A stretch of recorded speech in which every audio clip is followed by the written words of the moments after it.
Bonsoir et bienvenue dans ce bulletin d'information, mais avant les titres. Des bouchons interminables, c'est le constat de plusieurs usagers sur l'autoroute Fidel Castro.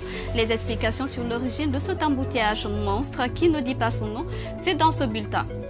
Et puis lauréat assez qualifié, le Wakria assez éliminé de la campagne africaine, Ablaye Momo Fofana sera dans ce bulletin pour plus de précision. Pendant ce temps, le président du bloc libéral a entamé ce mercredi sa grève de faim. Les échos, c'est dans un instant. C'est tout pour les titres. Encore une fois, bonsoir.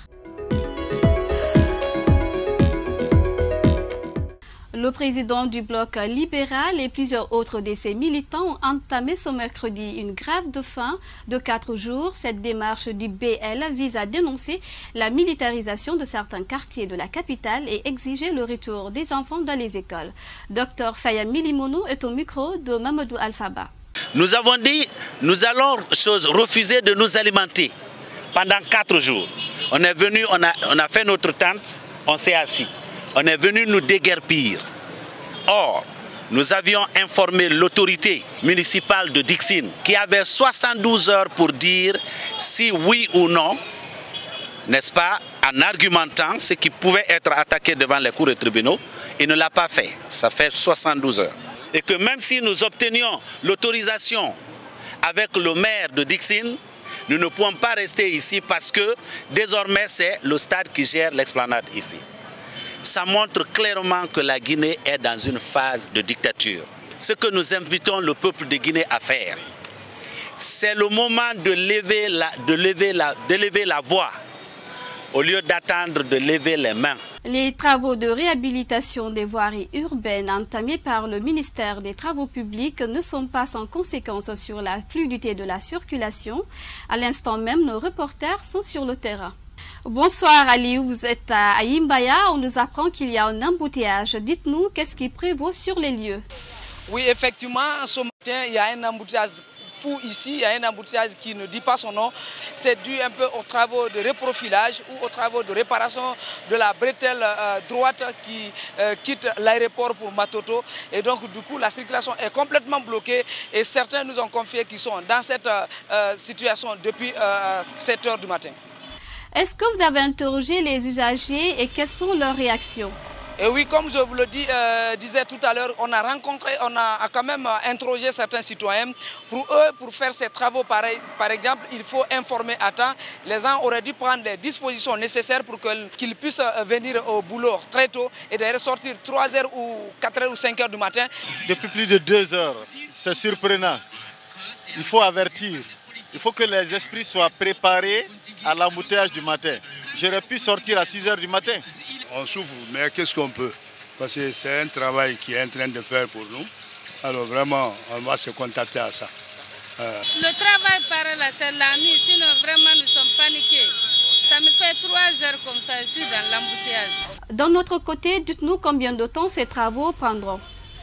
Oui, pour le moment, selon certaines sources proches de ces travailleurs qui sont là, ils ont dit que les travaux vont bientôt prendre fin, mais ce n'est pas pour le moment parce que tout simplement, ils vont travailler dur pour que les travaux puissent finir et que les citoyens puissent quand même trouver une bonne solution à la circulation et d'ailleurs que la circulation puisse reprendre dans les conditions normales. Mais les heures prochaines et les jours prochains, alors les travaux quand même connaîtront leur fin. Merci Aliou Diallo pour toutes ces précisions.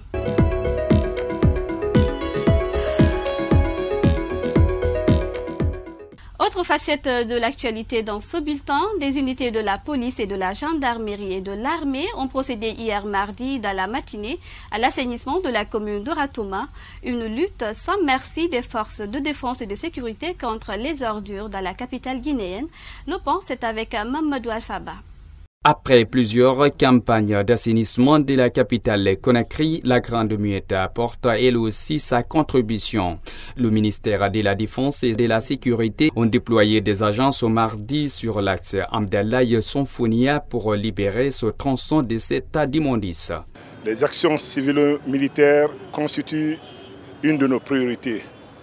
Et parmi les actions civilo-militaires, le volet assainissement aussi est d'actualité.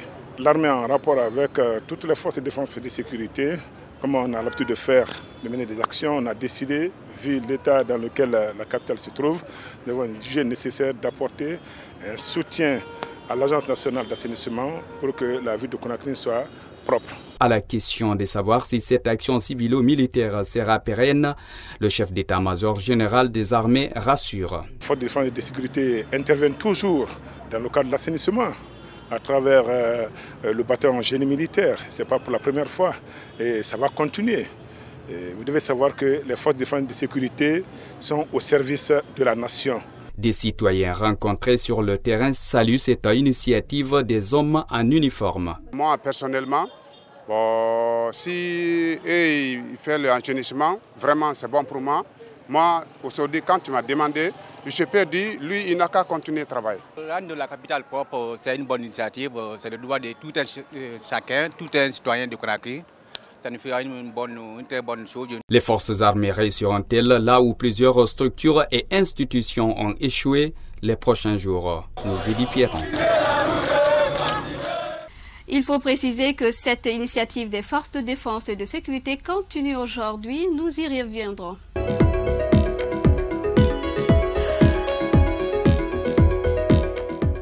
Direction le Parlement où le ministre de la Justice, garde des Sceaux, ainsi que celui de l'administration du territoire et de la décentralisation ont procédé hier mardi à la présentation de leur projet budgétaire pour l'année 2019, un exercice annuel qui permet aux membres du gouvernement d'égrener les difficultés auxquelles sont confrontés leurs départements, mais également les priorités. Oumar Sow pour ce compte rendu. C'est aux environs de midi que cette plénière a commencé. Au terme de l'appel nominal, sur les 113 députés inscrits, seulement 73 ont répondu présent. Le ministre d'État de la Justice, garde des Sceaux, a tout d'abord rappelé le rôle et la mission de son département avant de déballer le projet de budget de son département au compte de la loi de finances initiale 2019. Le titre 2, c'est-à-dire les salaires, traitement et salaires. Je vous donne les chiffres, on est à 77 milliards 671 millions 701 000 contre l'année dernière, 2018, 49 milliards 512 millions 770 000, soit un accroissement de 64%. Le ministre de l'Administration du territoire et de la décentralisation, quant à lui, a présenté le bilan des activités réalisées en 2018 avant de soumettre à son tour son projet de budget pour l'exercice 2019.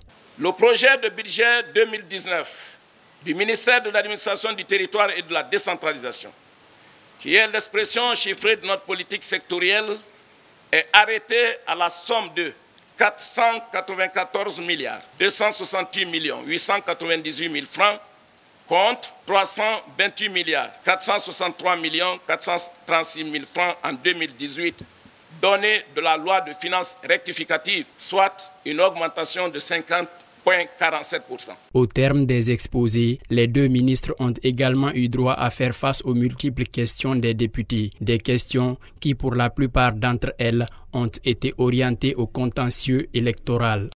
Fait de société dans ce bulletin, c'est le focus que la rédaction vous propose. Le divorce, on en parle. Selon l'article 18 de la Constitution guinéenne, le mariage et la famille constituent le fondement naturel de la vie.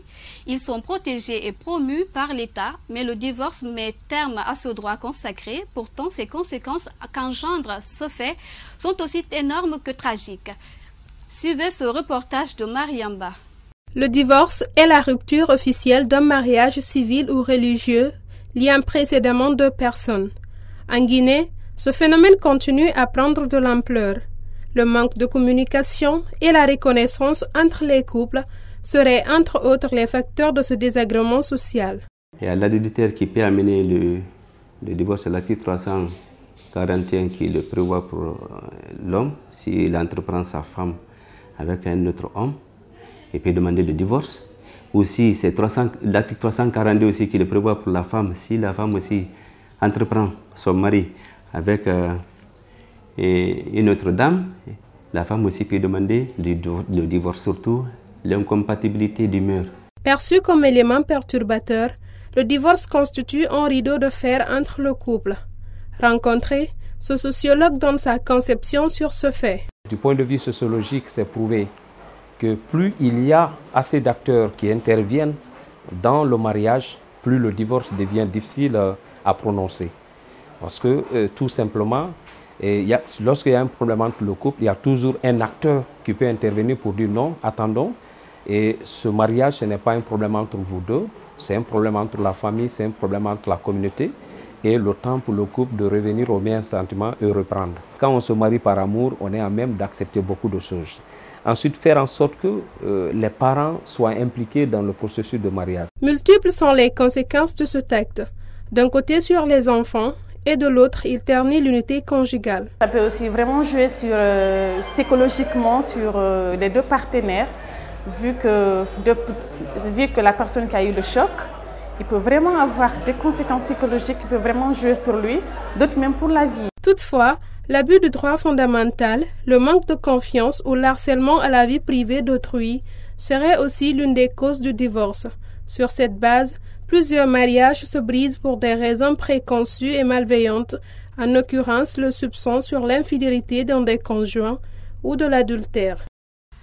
Sport à présent dans ce bulletin, 3-1 sur le score final entre le Wakria AC de Boké et le Salitas FC du Burkina. Un score largement insuffisant pour le représentant guinéen de franchir le premier tour préliminaire de la Coupe CAF. Ablaye Momo Fofana était sur place. Limite, ils ont frôlé l'exploit. Les hommes de Guillaume Souma qui se sont inclinés lors du match aller sur le score de 2-0 ont frôlé leur remontada ici au stade du 28 septembre. Le score final était 3-1 en faveur de Wakria. Le Wakria s'impose sans se qualifier. La très bonne nouvelle est du côté du Horea Athletic Club de Conakry. Le Horea du côté de Monrovia s'est imposé sur la plus petite des marques, ce qui qualifie les hommes de Patrice Neve pour le second tour qualificatif de la Ligue des champions africains. Les yeux sont définitivement rivés vers la finale de la Super Coupe de Guinée qui va se jouer ici au stade du 28 septembre dimanche prochain entre le Horea Athletic Club de Conakry et le Wakria AC de Boké.